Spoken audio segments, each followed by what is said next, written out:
Oh, it's the Anyone Can Get It tour. Right then, episode 7 of the Anyone Can Get It podcast.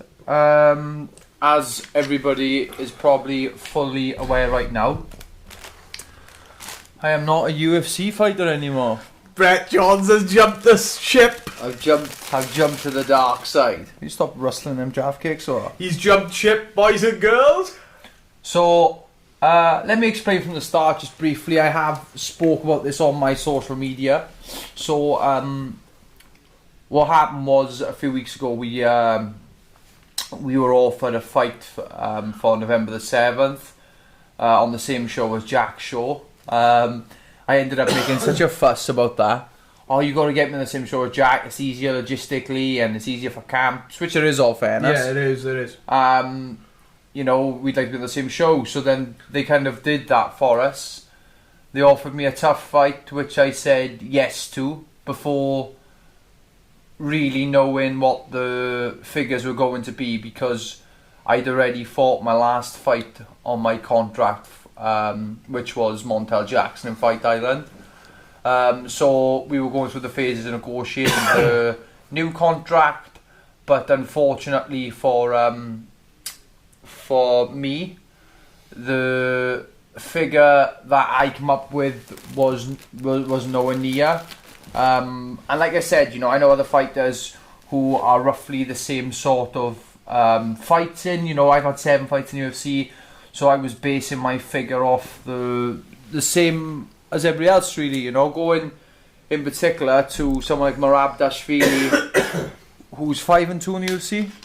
Yeah, I wouldn't use Merab because I'd use the big one was like Song Yudong and stuff. Yeah, Song Yudong was a big one.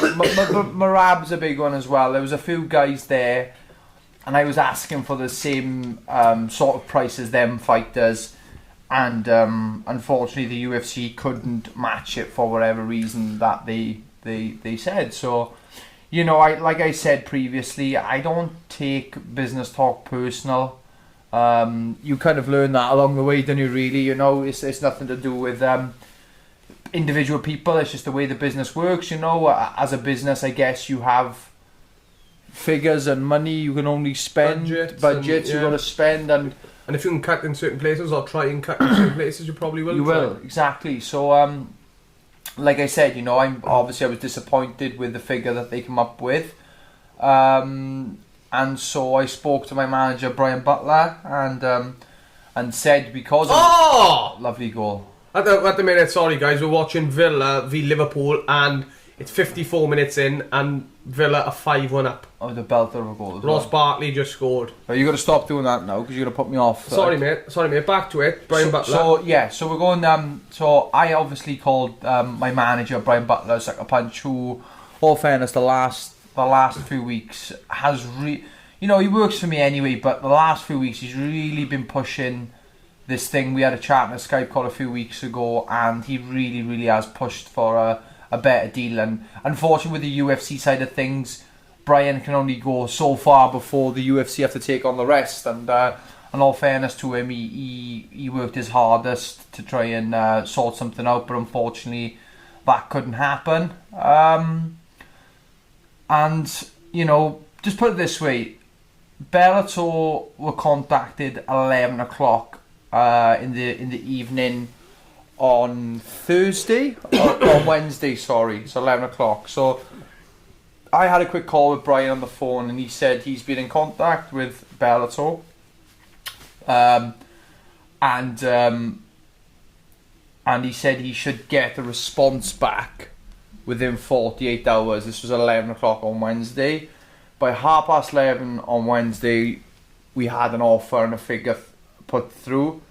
Brian and Mike Hogan, who Mike's a representative of Bellator, they were chatting back and forth, come up with a figure, and to put it bluntly, they offered double what the UFC offered.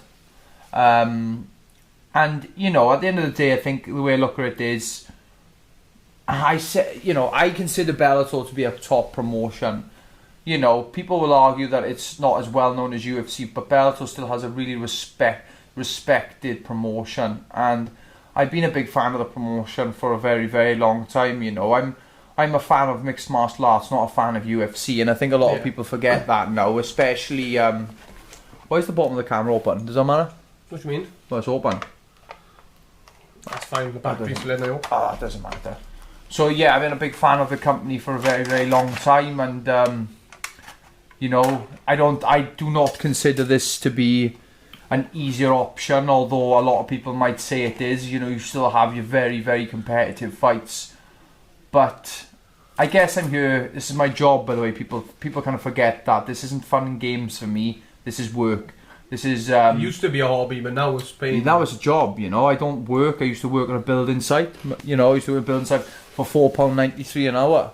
That's what I used to do. You know, and now I'm in a position where I can change my life forever.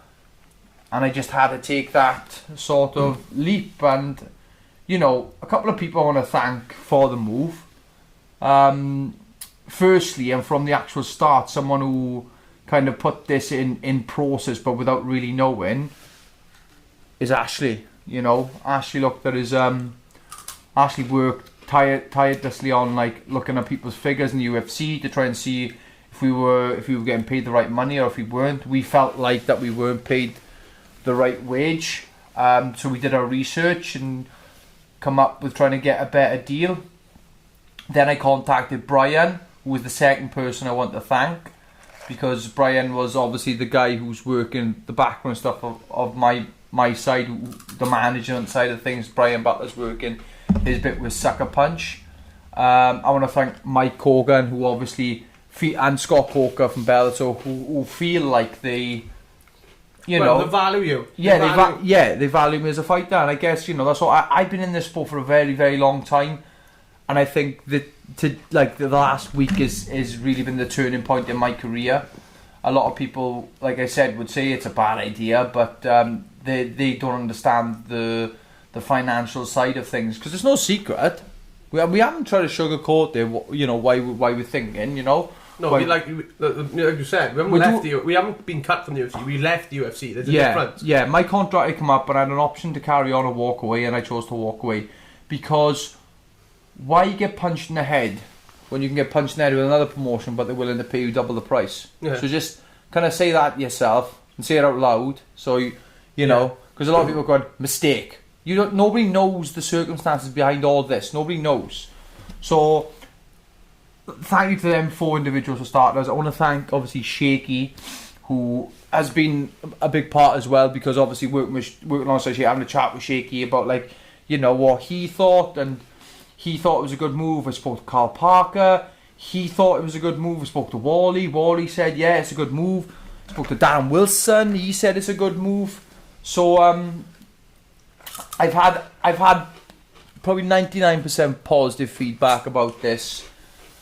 And I'm on cloud 9. You know, I will take people's advice on board, but for people who have been there and seen it, they're the people who I value and know the way that this works. You know, you got these guys. You got Michael from Stoke-on-Trent sitting in his armchair reading Twitter, and he's going, it's a bad idea, but nobody really knows how this works. Nobody knows, and we really didn't do it until like the last few months, and I feel like we've done it, and Bellator didn't only say, like, look, this is what you're getting.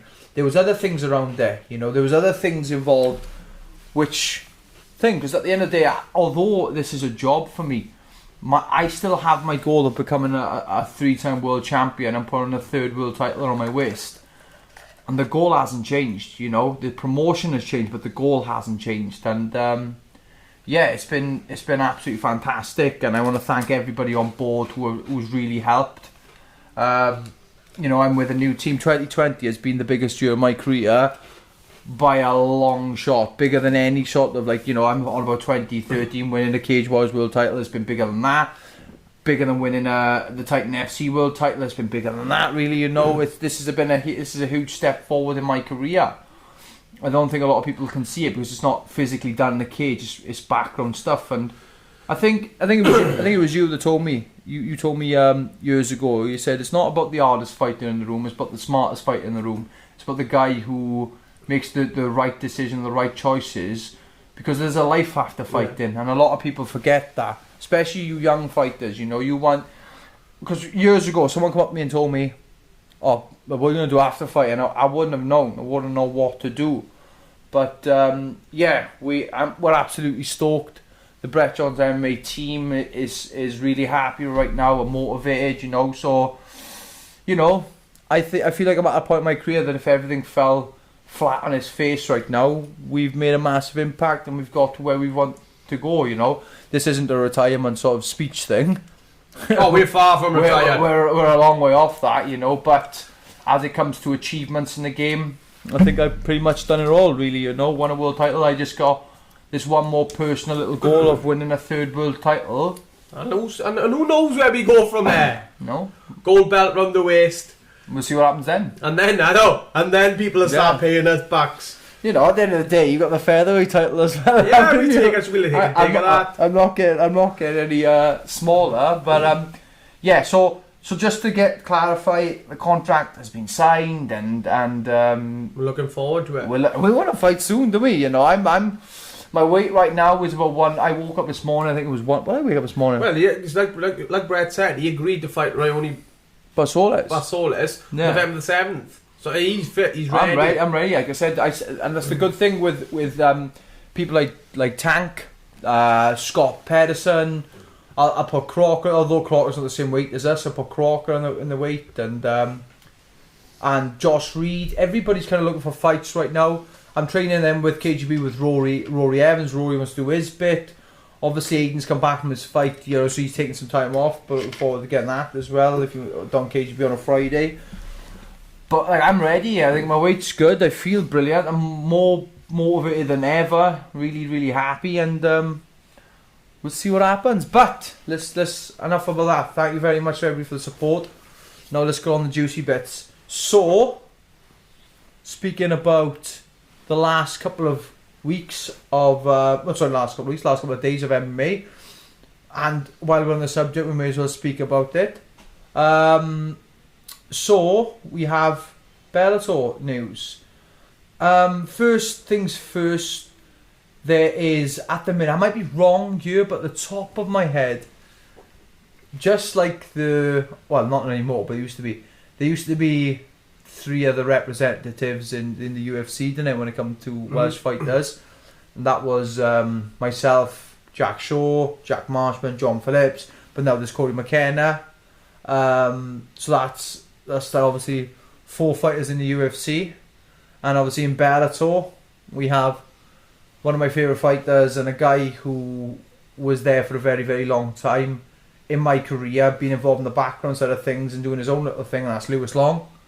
Curtis Dodge had his debut on Bellator on the weekend just gone, and also Bobby Pallett, who's meant to have his debut this weekend. Yeah. But obviously we'll explain what happened there. So going on about Thursday night. First things first, Bobby Pallett, who's from North Wales, trains with the guys at Hammer. Really lovely guy. I've been speaking to him a lot on the phone the last week or so. Really gutted about his fight falling through. What happened was his opponent's corner team had COVID-19, so that fight fell through. Unfortunately, you know, but it is what it is. You know, at the end of the day, I think that's the norm these days now, isn't it? Yeah, you just got to kind of take. There's no point fight, and I agree with you. Even though his opponent didn't have it, I do agree. Oh my god, Jack Grealish. Villa a 6-2 up against Liverpool. There we are. Wow. So anyway, obviously Bobby Pallett unfortunately get his fight up and running, and obviously really, really gutted with that. But I'm sure he'll be back, and I'm sure Bell's will be back. Saturday night, which was last night, Curtis Dodge opened up the Bellator card in Milan, and I gotta be honest, taking 2 weight classes above your actual natural weight is quite a ballsy thing to do. Curtis come in the fight, I think 163. His opponent come in at 171, which is the welterweight limit. So Curtis already £7.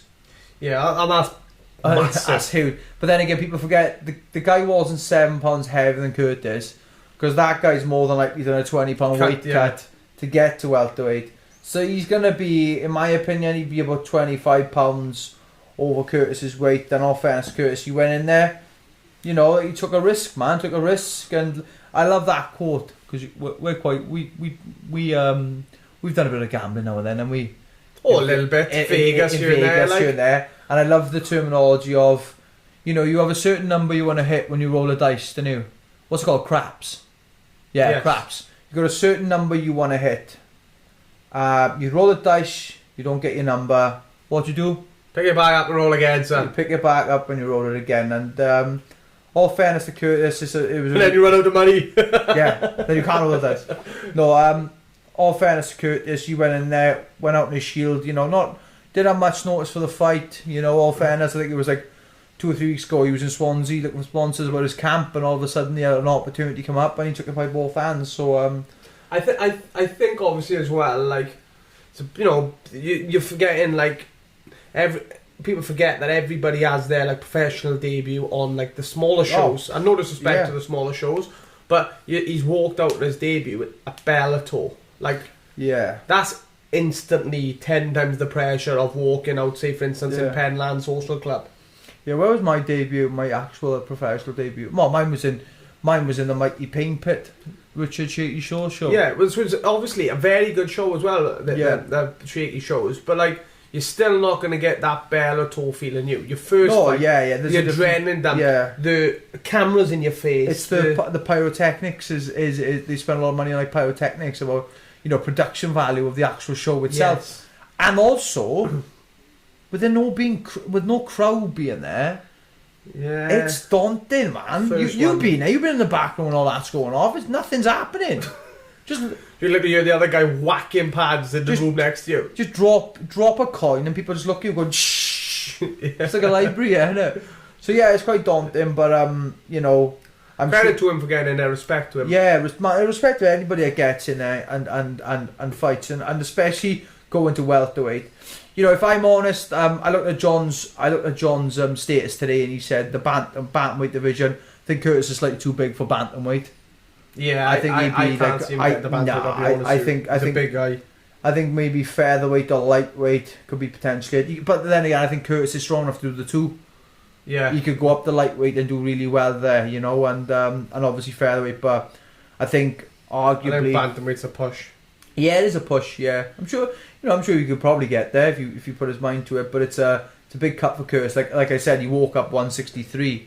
You know, that's like 73 kilos cut in 12 kilos down to 61s. It's a big one, you know. And he's, if you look at Curtis, he is quite stacked. Like, you know, he's got that wrestling body and wrestling physique, and so you know, maybe I might be wrong. Maybe he is a bantamweight. You know, we don't know, but yeah. So obviously, unfortunate result for Curtis, and obviously Bobby not getting his fight, but. Like I said, I'm happy to jump on board with them guys. Really looking forward to seeing the rise of Bellator and the world scene. Obviously, I know you're thinking, "Oh no, Lou." No, don't worry. We're coming to the end of part 1. That's where I'm going to do part 2 for Lou. But yeah, so just wanted to give a quick message to Bobby. Obviously, it's unfortunate, you know, not to be able to get the fight, but you know, I'm sure they're gonna have you back.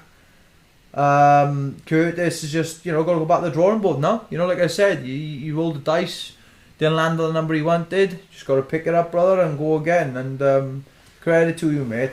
You know, it's a long old road, you know. 2 or 3 weight categories up, and should be really happy. Just got to keep it going, brother, and smash it.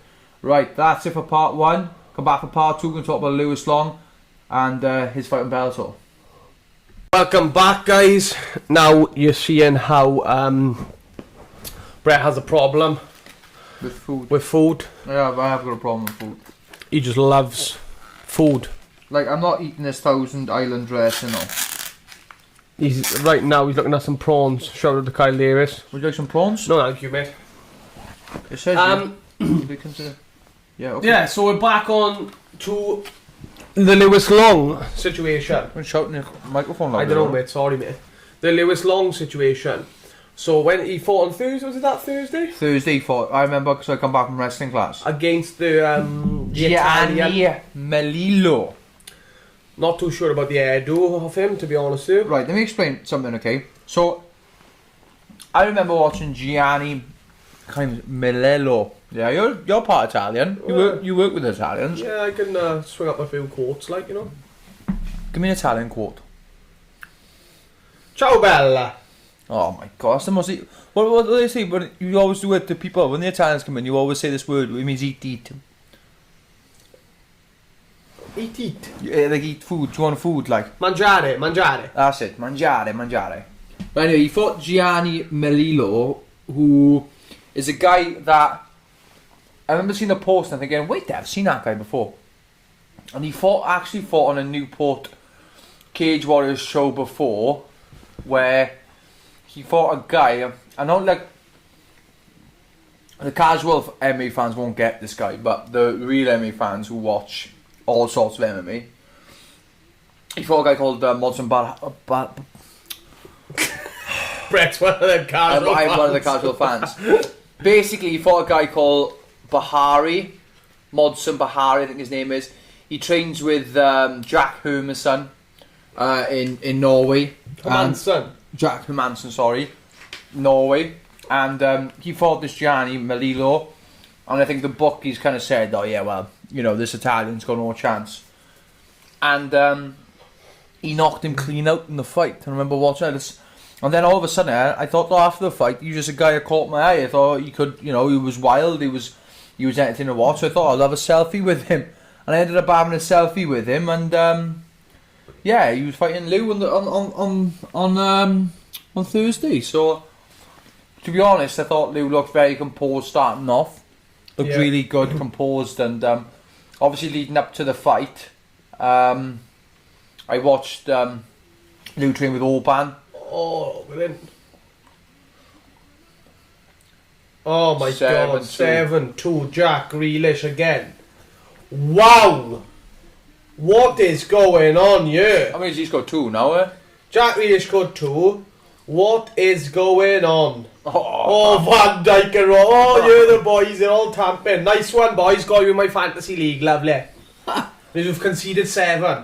Jesus Christ. Oh, Mo Salah. So I hate it when they do this with their hands, talking so nobody else can understand. Yeah, it's because they're like, it's like, oh, you look, you nonce. Like, yeah, you're going to have to beat that one out now, aren't you? Yeah, but that's the job you're doing it now. Right, so yeah, he looked really composed in the fight Lou did, and I thought he looked fantastic. The actual sub itself, it's beautiful, isn't it? Stunning. Yeah. So this week's poll. Well, you're gonna like this now. Aaron Khalid. Yeah. Come away with Cage Warriors with a lovely sub.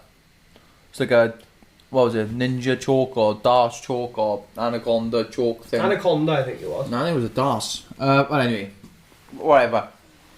So we're gonna put a poll up. Aaron Khalid, Lou Long, best sub. The idea? Yeah. There we go. I should sort that out now. But yeah, I thought he did really well. Now, if you were Bellator matchmaker, who's Lou fighting next? I put Lou up against, give him a nice name, like one of the SPG guys. Give him... You said this earlier, yeah. Give him Kiefer. Kiefer Moore, but I think Kiefer Moore. Give him Kiefer Moore, plays up front for Cardiff City, and we'll see how he does. To be honest, I'm gonna back Lou Long against Kiefer Moore up top. Kiefer Crosby. Right, sorry. My bad. Kiefer Moore. Is a cert, anyway. Kiefer Moore's a big guy, I don't think he'd make 170. I would say, yeah. Kiefer Crosby. Lou v Kiefer Crosby would be but nice. I don't even know if Kiefer Crosby will go to welterweight. He's 170, mate. He's not bad. He fought last night at 160. Oh, right. So I don't know. All right, if you would. Well, I'd like to see Lou against him anyway. Do you what? I think if Lou, like I said, I've always said to you, I like Lou's head movement. I've watched him. I've always said. A fantastic head movement Lou has. Like, but I just feel like if Lou literally took him down, it would be so. Oh yeah, it'd be so one-sided, lopsided. Yeah, he's got a fantastic ground game. Lou has. He's working with Rob Taylor and stuff. And Rob Taylor's a really good jiu-jitsu coach, you know. And that's what I said. A lot of I think he did a stint right of working with Rob really closely. And that's where his back control and taking the back and subbing people from like the some people reading it jokes and stuff, he was coming off done. Like, Liu's a really, really good grappler, you know. So I think people were. I was not shocked that he subbed Gianni Malilo, but to sub him with a knee bar, yeah, that was a bit like. That was wow. That was special. Yeah. That was, you know. And it'd be nice to see Liu fight someone like. Look, you want my honest opinion? I think Liu. No matter what happens this next fight, I like to see Liu fight Ross Houston. I think that, and believe it or not, that was a fight they tried to make in Cage Warriors. Ross Houston, yeah. Yeah. So obviously I would see how Ross does now. Because Ross this weekend, is it this weekend or next weekend? I think it's next weekend. Ross next weekend is fighting MVP at the first ever major event to ever take place in France, Paris, which is Bellator Paris. So that's the main event. No, it's the co-main event there, sorry. Main event is MMA legend, French MMA legend, Czech Congo versus Johnson? Czech Congo versus... Oh, wait there. This is going to get me now. Go on, get it up. Which is... a good... Johnson? I don't know, boy. Go the other one. Go on, Bellator, you up in there. And then Ash. Oh, hang on. No.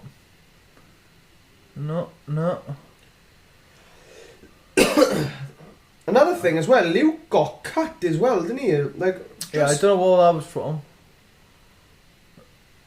Oh, Ryan Scorp's fighting. That's almost a tough fight. Mads Burnell is back as well. He's a former Cage Warriors featherweight champion. Sal Rogers is back. Good show, man. Good show. When they fight then? September 18th. No, that's... Sorry, guys. That is... Timothy Johnson, eh? Yeah, Tim Johnson, that's what it was. He's a sack punch guy, isn't he? He is a sack punch. I fought on the same show as him in Belfast. Yeah, well, Tim Johnson's fighting... I think it is Tim Johnson, isn't it? Yeah. Tim Johnson's fighting Czech Congo in the main event. What date is that? October the 10th. When's that? Next weekend. Yeah, it was next weekend. Don't fancy flying you out there? Ooh. I'd go.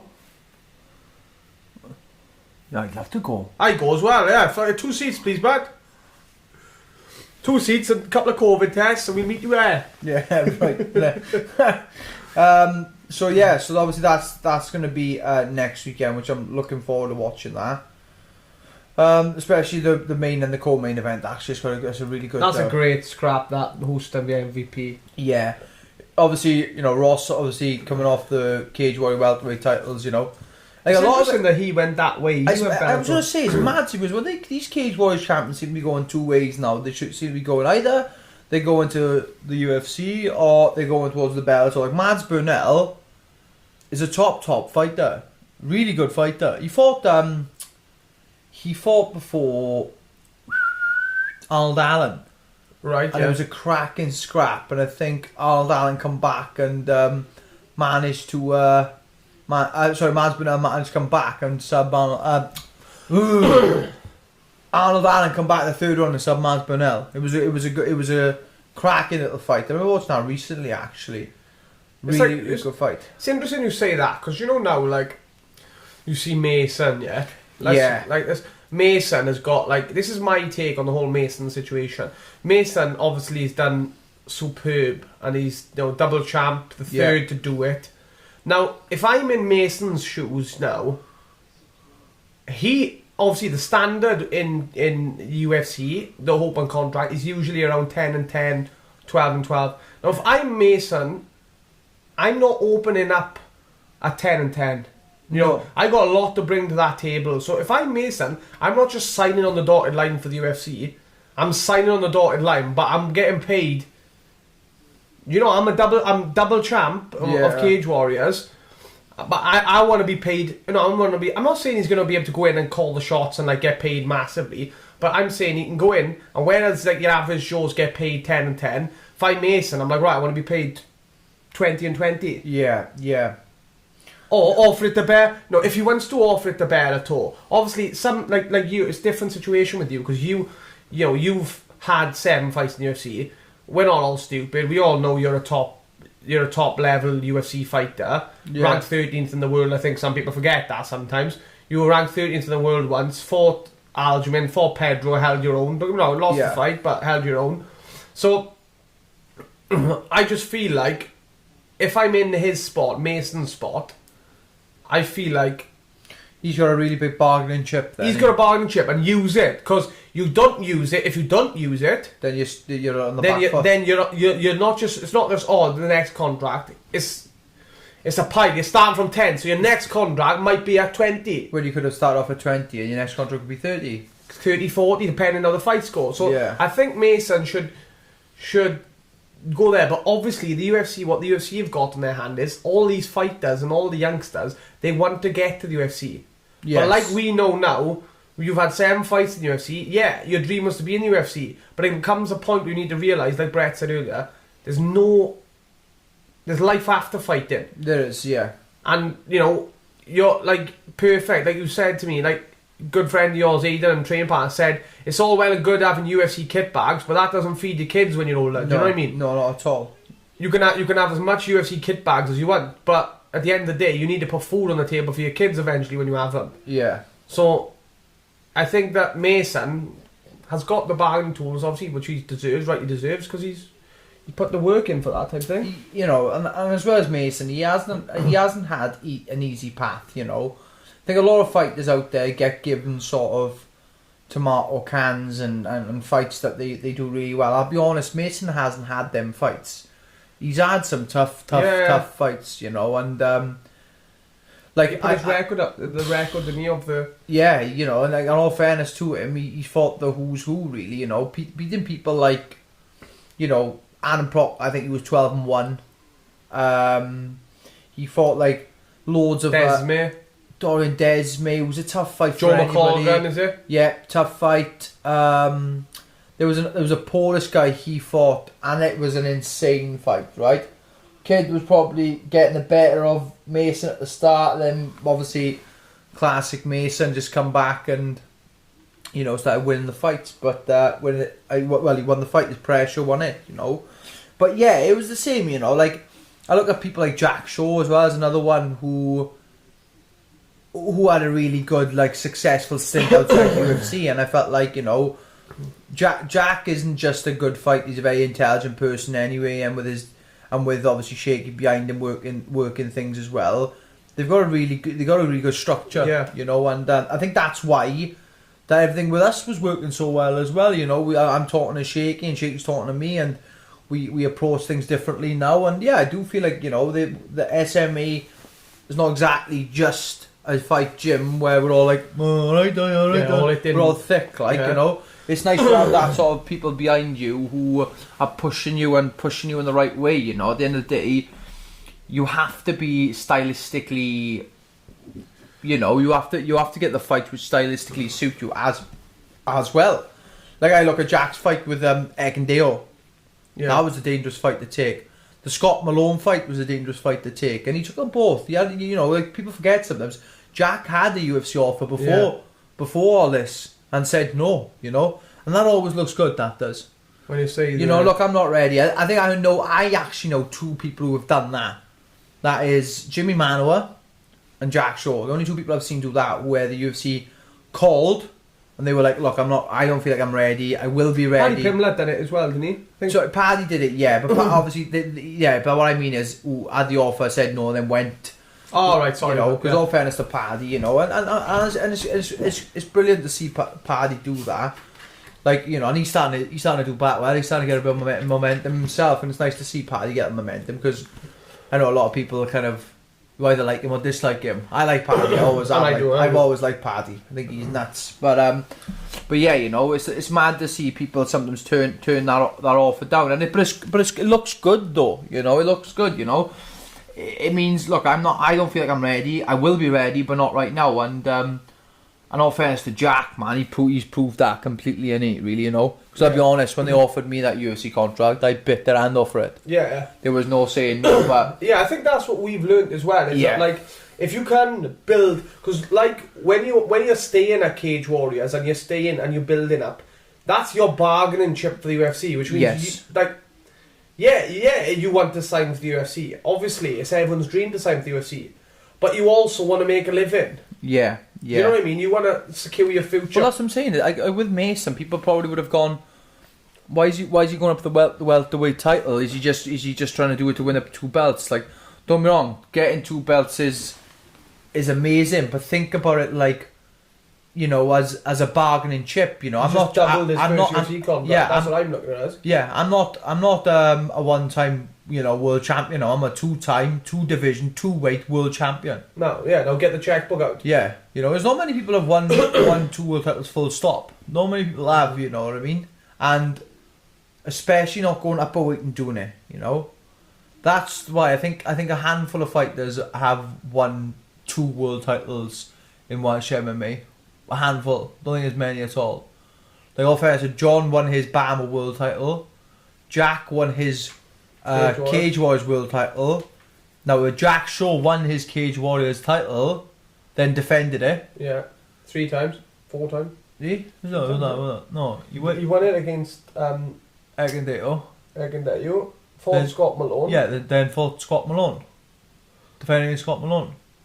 Oh, that might, it wasn't, was it? No, because it was meant to be that. It was meant to be, I think it was a German lad. He was meant to be a German lad, and then that Maya stepped in, and obviously it didn't become a world title fight. But, so Jack managed to defend his title, and then obviously Mason won the lightweight and now won the welterweight title, so he's a two-time world champion. Like, Jack's a 2-time world champion, if you consider, you know, like all. You know, in my opinion, defending a world title does make you a 2-time world champion. If you win it against a world champion challenger and then another world champion challenger can beat him, that's a 2-time world champion right there. So I see that. Mason Jones obviously picking up the lightweight and welterweight title, 2-time world champion. Myself winning against, you know, soon to be a 3-time world champion, baby. That's my aim, to try and get that position. Being the 3-time world champion would be mind-boggling. We're not coming here to make the numbers up, boys. Nope. You're all gonna get it. I'm talking about all gonna get it. We go on to the next part. Oh, we're just gonna get tasty, baby. Shout out to the captain as well. But so like obviously looking at Mason Jones' next move as well is very curious what his next step might be, because you never know. You're talking about UFC here. Could go to bed. Just make sure you get paid, brother. That's all I'm saying. Yeah, make sure that money comes in for you. Make sure you get paid, son. Like I said, make sure you get paid what you're worth, because for them 2 belts, you should be getting paid more. Definitely, I definitely agree. Right, okay, guys, that's it for part 2. Didn't expect to be talking so much about MMA, but we are, aren't we, today? Oh, we're going on. We'll speak next bit. Tasty bait my spidey senses. We'll speak about a certain fight on Bellator last night, and also the UFC that took place last night as well. Part 3, come tune back in. Part 3, episode 7. Game is finished, 7-2 to Villa, unlucky. Anyone can get a podcast. Right, so, moving on to, before we go on to the juicy stuff, we're going to talk about last night's UFC.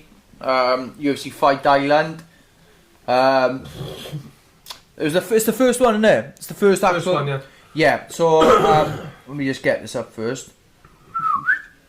Holm versus I can't say her name. What? I couldn't say her name. I can't remember her name. I know I can remember who it was, but I can't say the name. Holm versus Irene Aldana. That's it. Yeah. So there was 2 big women's bantamweight fights on this card, which was obviously the main event, which was Holm versus Aldana. Holly picked up the unanimous decision. Looked like she won quite comfortably, yeah. So that is what it is, isn't it, really? And the second one, which is a big women's bantamweight fight, is Jermaine Durandame versus Juliana Pena. It's a cracking women's bantamweight fight, that is, mind. Really good. I watched that. I woke up at 4 o'clock in the morning. I come down, switched it on. It was it. Was it? She's a brilliant fighter. Jermaine. Another sucker punch. Yeah, she is sucker punch. Yeah, she won 50 bags for it as well. All fairness to her, but did you know that Jermaine Durandame is the only female fighter to win a professional boxing bout against a male fighter? Is it? I might be wrong, and I don't mean wrong as in thing. I know she definitely did fight a man. Definitely was a professional boxing fight. I don't know if she's the only person to do it though. Maybe there's someone out there who maybe knows different. But I actually seen the video of her knock out a guy, and it is brutal, and he goes down, right? Okay. So, look at that. Tottenham beat Man U 6-1. Wolves win 1-0. Arsenal beat Sheffield United. Southampton beat West Brom. West Ham beat Leicester. How did Leeds get off? Did they draw 1-1 with a good team? Lords drew one. Lords, fucking hell, mate. We can't speak today. Leeds drew 1-1 with Man City. I thought that was it. Well, okay. Going back to this, we'll speak about that later now. But going back to this, Jermaine beat Juliana Pena, who's a fantastic fighter. I think it was a guillotine. Yeah, it was guillotine. She went asleep, wasn't she? Yeah, it was awkward because it was guillotine. Obviously, she's gone to her back. Jermaine's gone to her back and gone guillotine. Managed to gone elbow high. Managed to get the hand past. You know, like you did in Montel. But Montel decided to turn. He had to turn. Yeah, otherwise he was gone as. Well, she's got her. She trapped the leg as well. She can't turn, and it's a good job. Like I think it was Jason Herzog. Was Jason Herzog the ref? I like Jason Herzog. I think he's brilliant. He is a good ref. Really good ref. Yeah. And literally checked the arm, and she was gone out, which is obviously very. You think about it, dangerous as hell, man. When you got someone on the guillotine like that, and not every fighter like turns. You've seen some of them. Not every fighter turns and like he's out, like she's out, like she's out. Not everyone says that. They just keep it on until the ref stops it. So thankfully, Jason Herzog was on fire and stopped it, but she was out anyway. She'd gone out on his sword. So fair play. Cameron Else fought Kyler Phillips. Yeah, Cameron Else obviously taking a fight short notice. Like I said, as you would if it's a UFC call-up, you know. But obviously it didn't go his way last night. I think Kyler Phillips looked quite good, actually. I think maybe that's a fight for Tank, you know, in the future, you know. But then again, Tank's a little bit further ahead than Kyler Phillips, in my opinion. Yeah, mine. He's on bigger fish now, Tank is, like, you know. But obviously, all fairness to Cameron has taken the fight, you know, out the Fight Island midweight, got in there, and unfortunately didn't get the result. But like I said, I think it was who was I talking to about that? I think it might have been Paul Red. No, it wasn't Paul Redmond. It was Robert Whitefoot, the Scottish fighter. He took a short notice fight, and he says, "You guys see this as a loss. I see this as a human sacrifice to get my foot in the door." Yeah, you know, and that's a good way of looking at it, I guess. You know, people like, you know, some people in their careers will have a UFC fight and be completely and utterly miles away from getting to that goal. And the only real shot you have, and there's two options you have really. If you're a fighter you haven't got a good record, you know, but then again you've been fighting the best guys you possibly can, but you haven't got a good record. Two ways. One is like Tuesday Night Contenders with Dana White, in my opinion, and the second one is taking a short notice fight. And in these days, it's a good option to take a short notice fight, because this is why I feel like the UFC have signed a lot of fighters recently because of this pandemic and fighting on Fight Island. Because what happens is that fighters, like for example, me and Ashley are scheduled to fight on UFC Fight Island. Ashley pulls out, then the UFC try their hardest to find another representative in the UFC to fight me, short notice.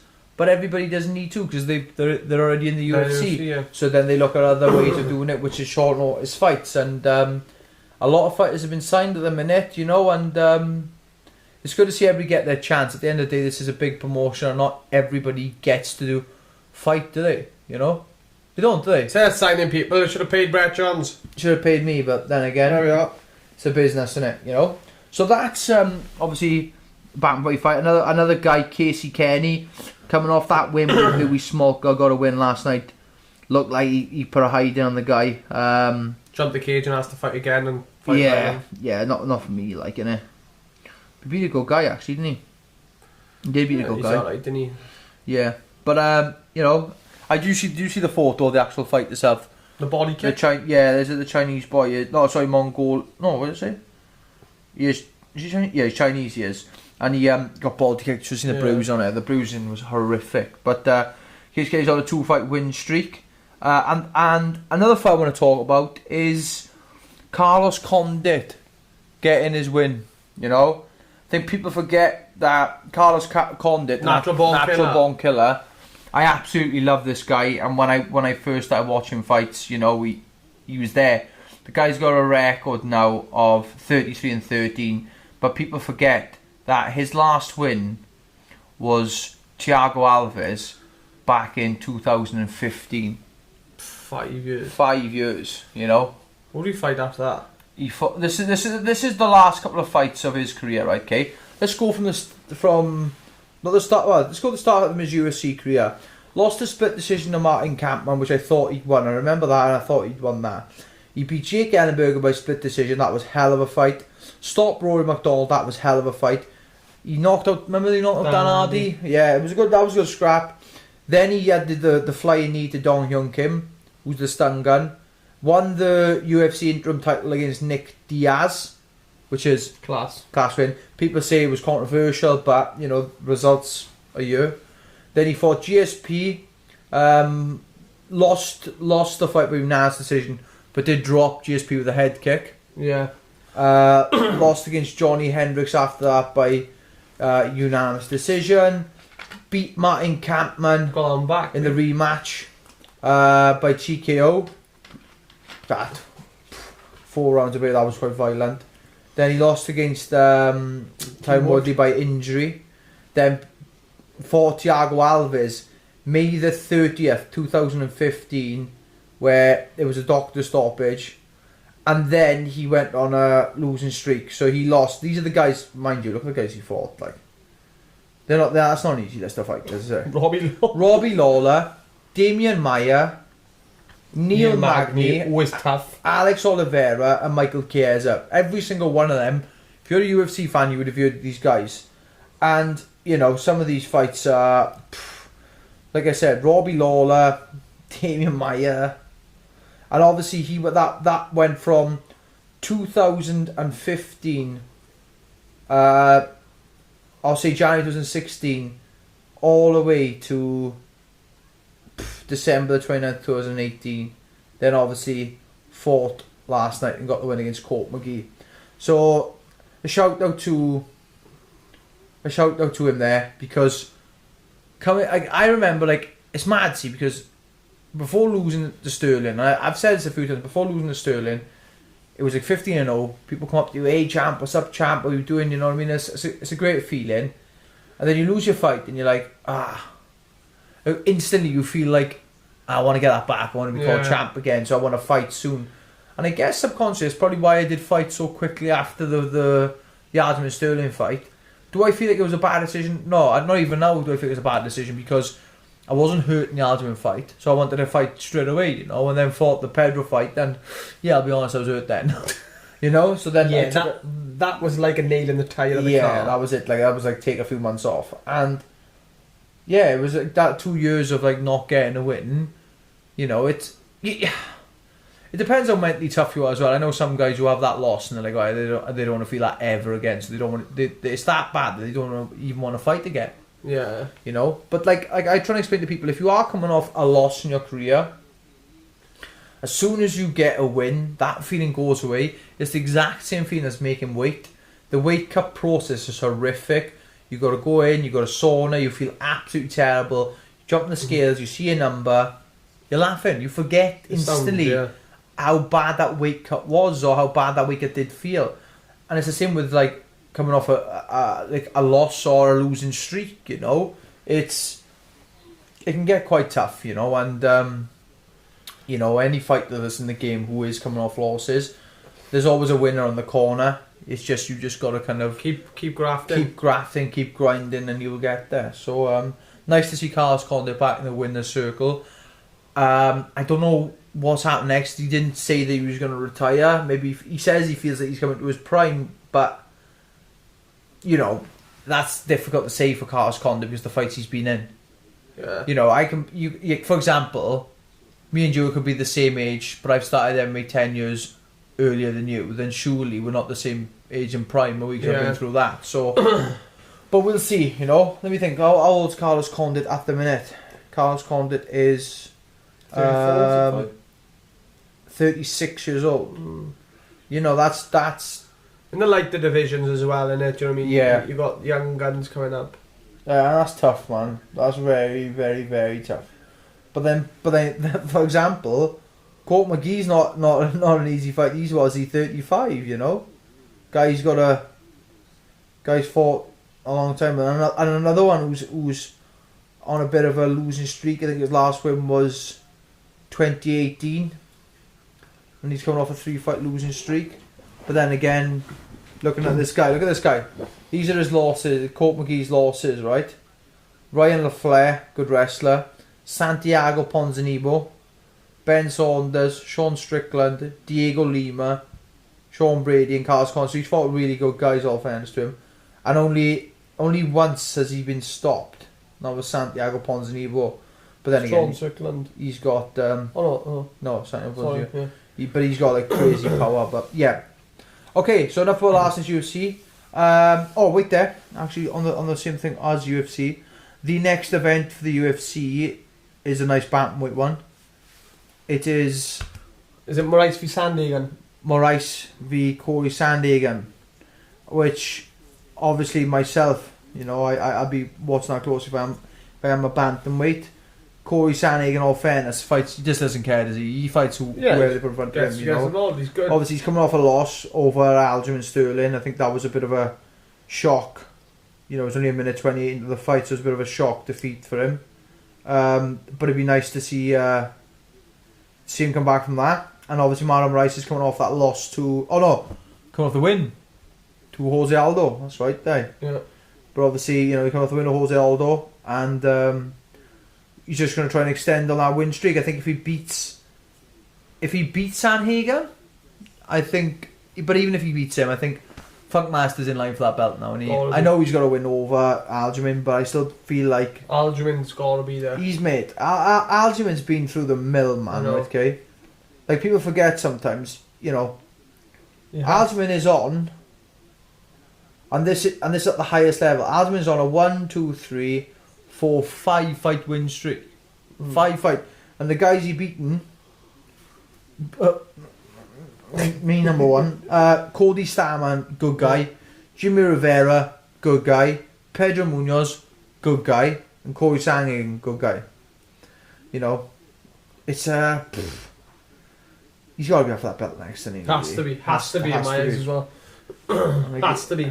But there we are. That's that. So, obviously that event, I'm looking forward to seeing that fight take place. Going on to something a little bit different now, going back to Bellator and speaking about a certain main event last night, Carl Elnor versus James Gallagher. Firstly, Carl Elnor. Basically it's a well done for me because, and I'll tell you why.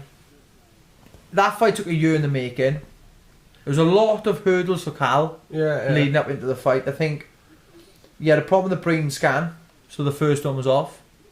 Then I think his mother unfortunately passed away a week or two before a fight, which is obviously another sort of big blow on coming back from that. And then obviously got the fight last night, you know. Weight cut looked like he had a good weight cut, all fairness to him. And I spoke a lot with Cal over the years, and like he's not a small guy. He's like me, you know. After a fight, you're blown out, like, you know. And he seemed to got the weight cut under control and made weight like a boss. Got it done. And unfortunately, James come in and at first looked really good on his feet, you know, and obviously went for a few leg kicks here and there. I think James got the takedown and doing a scramble to get back to his feet. I think James took the back. And he spent a while there, didn't he? Really? He spent a while on the back and then eventually sunk in the choke. So obviously I think Carl falls to 8-3 and James Gallagher rises to 11-1 now. You know, and obviously he was quite verbal on the microphone afterwards, saying that he wanted the title shot. You want my personal opinion about it? He has to fight a top guy. I feel like, you know, I'm not trying to hint that he's got to fight me for the belt because he hasn't. but there's other guys in that line where he could fight. You know, I'm on about. You could have the Ricky Banderas rematch. Yeah. Kind of get that loss back. You could fight Sergio Pettis, Leandro Higo, Patchy Mix. You know, I think Juan Archuleta is just sitting on his throne at the minute, just waiting for someone to really stand out to be the number one contender. Because at the minute it's a bit. If you told me, is there anybody there that could, is there anybody there that could lean towards that belt shot, or they could have an opportunity to fight for the belt? I'd have to say it would be Sergio, maybe. Yeah. Sergio Pettis. I could see that fight maybe taking place, but yeah, the whole bantamweight picture. It's nice to be involved in that for myself, really. You know, I haven't been here 5 minutes and already they're naming me alongside the fight for, you know, the top contenders in the weight division. Potentially a James Gallagher fight in the future. You know, it won't bother me. You know, I quite like his style. I think he is good. He is quite verbal, don't get me wrong, but that's the way I see it. But, you know, I'm really, really intrigued and interested to see what was going to happen next.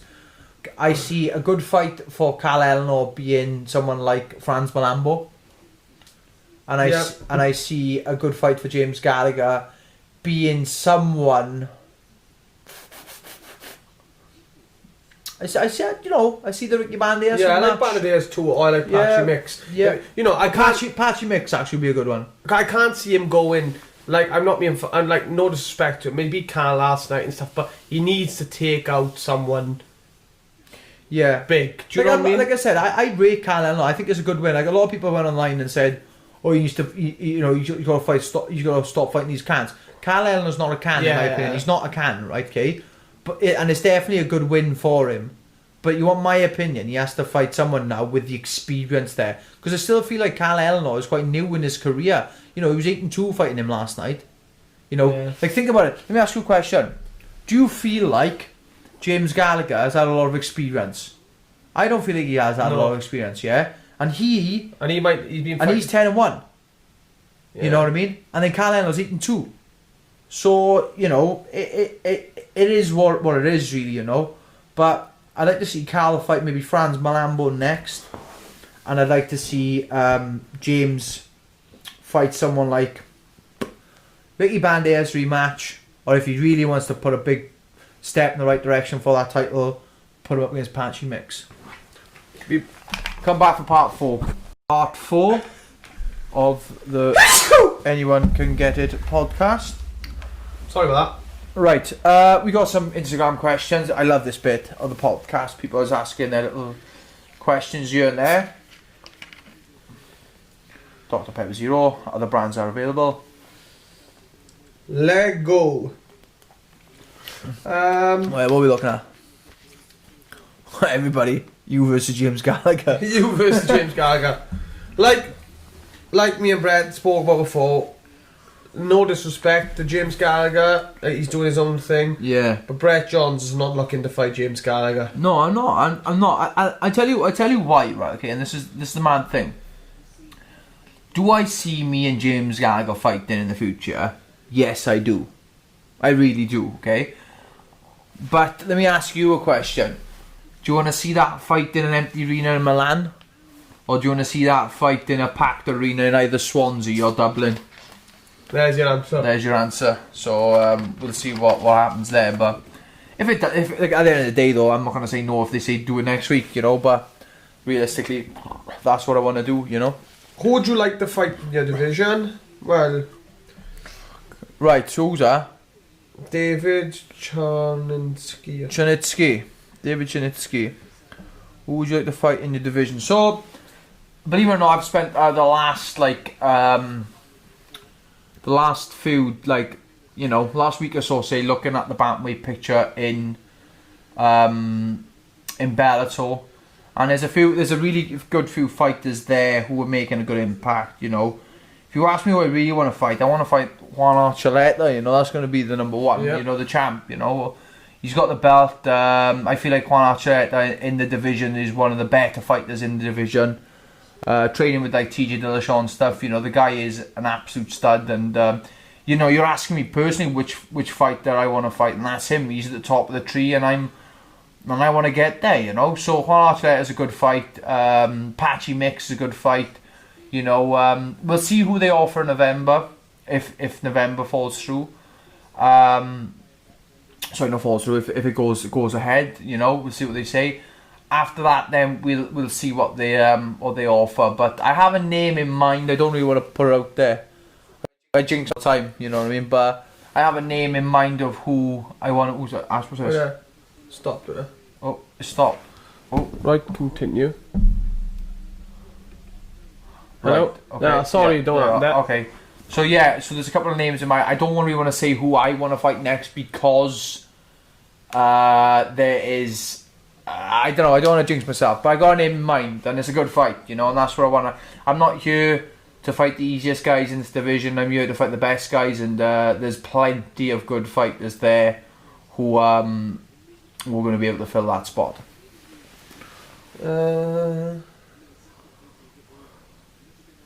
All the Bellator questions.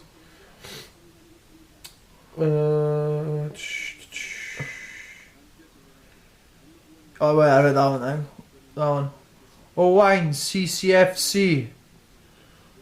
What would be your ideal and realistic first opponent of the Bellator? Right. So the good thing about Bellator is there's plenty of fighters to choose from. There's not a shortage of fighters.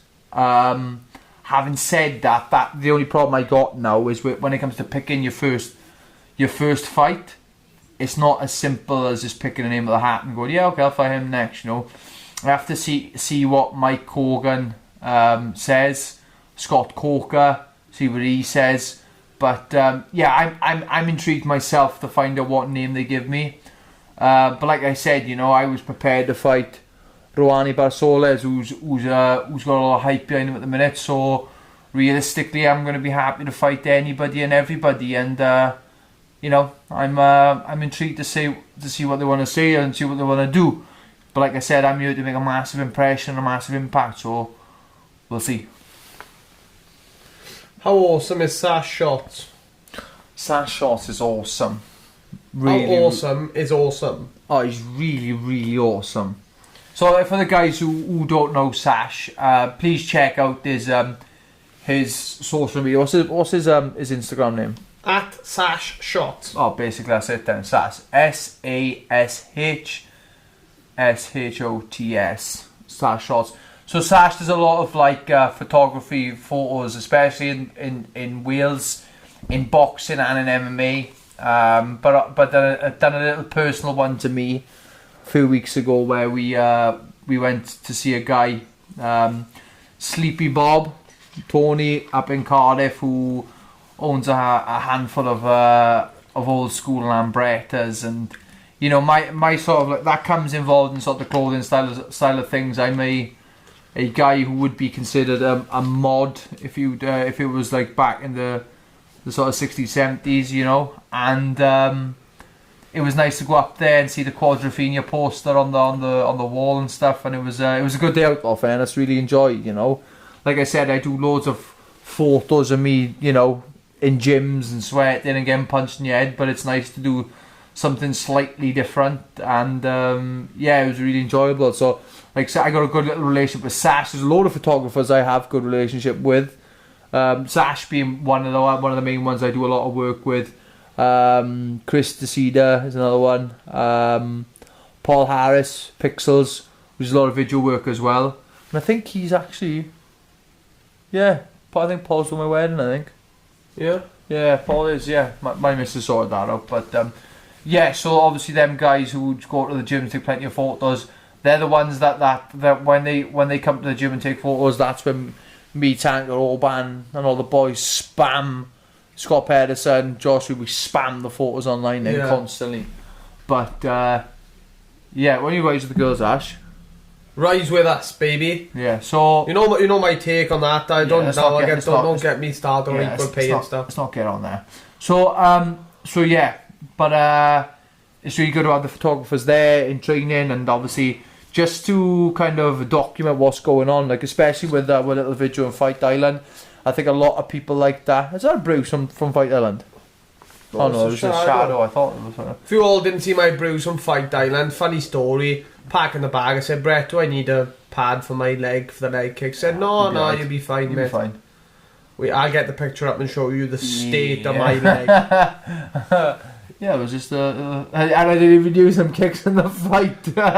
What would you say? I didn't even use them in the fight. I just threw them all against me.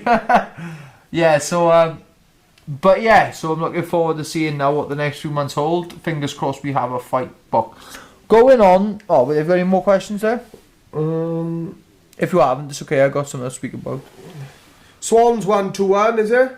No, Yeah. 2-1 in the end. Millwall home, wasn't it? Shout out to the Swans, Ben Cabango and Jacob Bidwell scoring. Millwall got nothing on us. Swansea City, we are on fire. On fire. Put a bet on, but I didn't put a bet on. Yeah. Someone has said the beautiful sheep in North Wales. Well, if you know about the sheep, then you know they're beautiful. Yes. Fluffy sheep. Ah, wonderful. United lost 6-1. Villa beat Liverpool 7-2. We watched that about 20-30 minutes ago. Yeah, and that's about it as far as the questions go. Okay, so a lot of Bellator questions, but we covered a lot of Bellator questions, but I think we kind of spoke about at the start of the clip. But there is a few things I want to speak about when it comes to some clothing stuff.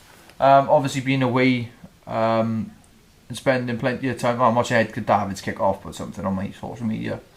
Remember Edgar Davids? I used to love him. Wear a pair of glasses on the pitch, like. Yeah, I tried to do that in football, but nobody allowed me. It's like, no, he was colourblind. Right, so we have a date for the Havana City series. They just basically, in my opinion, look like an Adidas Spezial in light blue with Havana written on the side. Do I like them? I do like them. Yeah. Bit bubblegummy looking, isn't they? Yeah, I didn't realise they got the pink backs no more. I didn't realise that at all. Right, so launching 9th of October in size Glasgow only. That's the 9th. Ooh. And then 16th of October, all size stores will have these in store and online. They do look lovely. 1 of 2020. Going with the sort of Shanghai themed. I think these were going to sell out pretty quickly. So I think get your hands on that. They look lovely, all fairness. Right, so another pair of trainers that will be coming, which have been dropped 2 days ago, are the ZX 5000s. They look lovely as well. Size exclusive. I think there's not much on that front on the trainers. We spoke about the AS 520s, the Dutch colour ones, the Euro 88 ones. We spoke about the SNS GTs in the yellow Malmo sort of colours. We spoke about that. But the only two real big ones out now are going to be the Havana. I've dropped the actual dates out, and then the ZX 5000s have actually brought out a trainer as well. But the one I want to look at, okay, is I haven't actually spoke to you about doing this. Basically, I'm a big fan of lovely jackets. Like I said, I'm into my CP company, Stone Island. If you guys obviously watch my social media and Ashley's social media, you will know that obviously Ashley's birthday was, when was it? It was Wednesday. Wait, keep on talking, bruv. Yeah, so it was on Wednesday, and we hooked up with the guy who was selling a Stone Island for that cracker alligator camo jacket. And the reason why we bought this for Ash is because me and my youngest brother Darian, who we'll probably get on the show soon enough, absolute peach, come out in 2 colours. One was like a greeny crocodile colour, and this obviously tan colour. I'll be honest with you, my favourite colour is the tan colour, so let me feel to it. But Climb Island is a guy we speak to a lot, and Fishtail Parker. It's an absolute cracker, boys and girls. Loves the jacket. About time he put his hand in his pocket. So basically, we spoke to Climb Island about the jacket, and we love the Stone Island brand, as well as CP company, we can offend it. But there's a handful of other jackets out there which I really. Oh, you got a nice one there. Yeah, so I'll speak about this because there's a little brief bit in there. This is the bit where I want to talk to you about certain things. So I'm a big fan of my jackets. I have loads of jackets when it comes to Weekend Offender. you know. And when it comes to Stone Island CP Company, MA Strum, I've got loads. I've got Aqua Scutum jackets, but a jacket company out there, which is a prestigious jacket company, is jackets such as Barber International Barber, and my personal favourite, which is Bell Staff. You know, I got a lovely Bell Staff. Oh, blinking out! What's it called now? The either the Roadmaster or the Trial Master. But I'm also a big fan of McGregor, right? But not Conor McGregor, just in case you all get freaked out. Woo! I'm a big fan of a guy called Ewan McGregor, and you guys, do you know who Ewan McGregor is? No. He is a fan of McGregor. He is. Yeah. I am a fan of McGregor. Sorry, but what I mean is, I'm not on about Not that McGregor. I'm not on about that McGregor. No.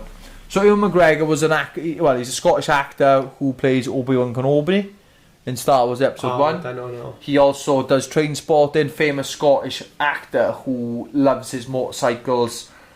He has a best friend called Charlie Bowman, and I was absolutely fixated on a DVD that came out years ago called Charlie Bowman's Race to Dakar, which was Charlie Bowman's a bike fanatic, but like, you know, he just likes riding bikes around, like, you know, long distance journeys. He's not like a big racing bike driver, you know. He just like goes goes on the open road and tries different bikes out.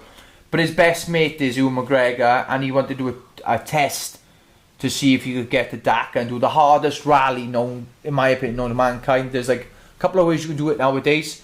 You can do it on a bike, you can do it on a quad, you can do it in a buggy, you can do it in a car, you can do it in a truck. There's 5 methods of doing it. There's almost, I think there is a death every year. There's a few deaths every year when they do the race. It is one of them things that I want to do a little bucket list on. I won't tell you what happens in the DVD, but I enjoy watching them documentaries.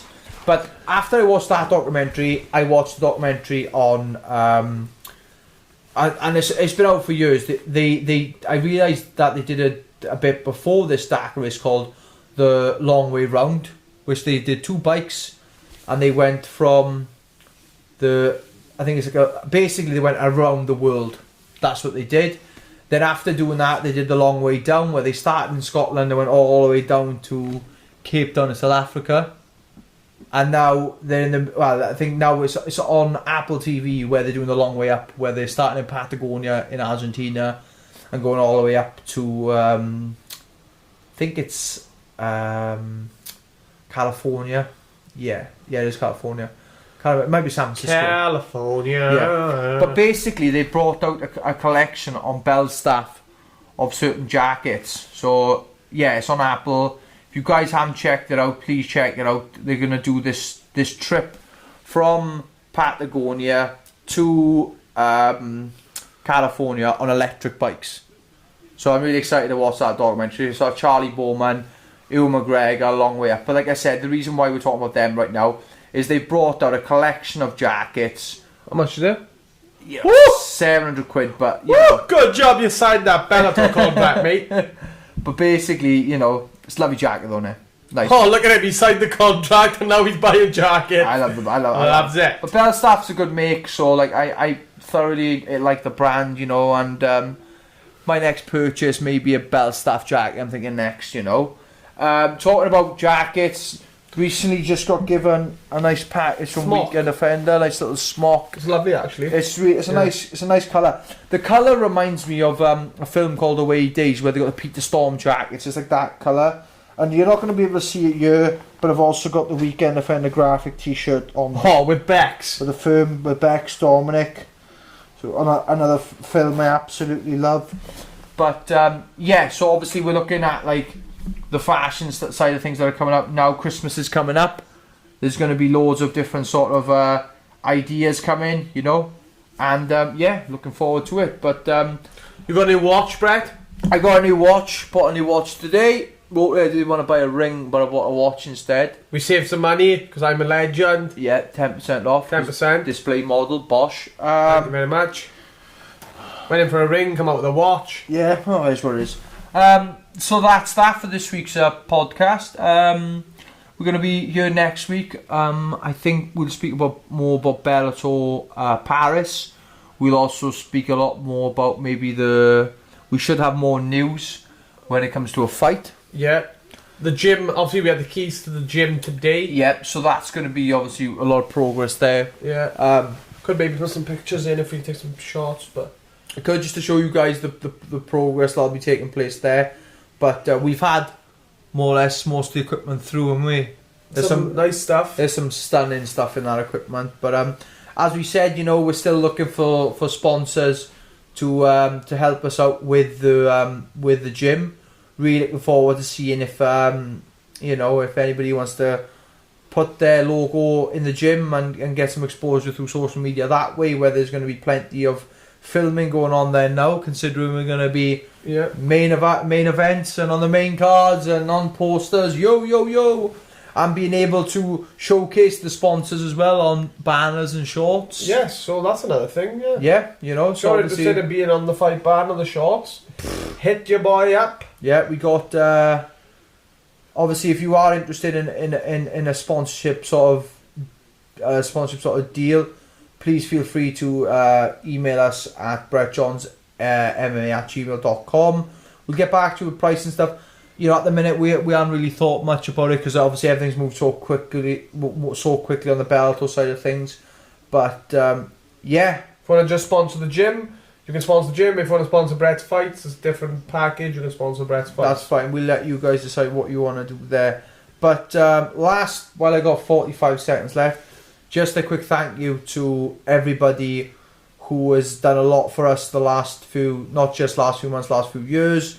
I want to thank my family first and foremost, because they put up with a lot over the last few years. I'm really thankful, and now we feel like we're getting that sort of region where we're finding what we're doing right now really successful, and we're doing really well, so that's amazing. Thank you to Ashley, thank you to obviously Sophie letting us use the place as well, while the little one will be coming on their way. When's she coming? December the 8th. December the 8th. Valentino Shevchenko, watch out. So she's coming then. I want to thank obviously Brian Butler, Sucker Punch. I want to thank Mike Hogan, Scott Coker, the Bellator team there. I want to thank my teams, SMMA, KGB and Brett Johns MMA. That is episode 7 of the Anyone Can Get a podcast. I'm Brett Johns. I'm Ashley Johns. Au revoir.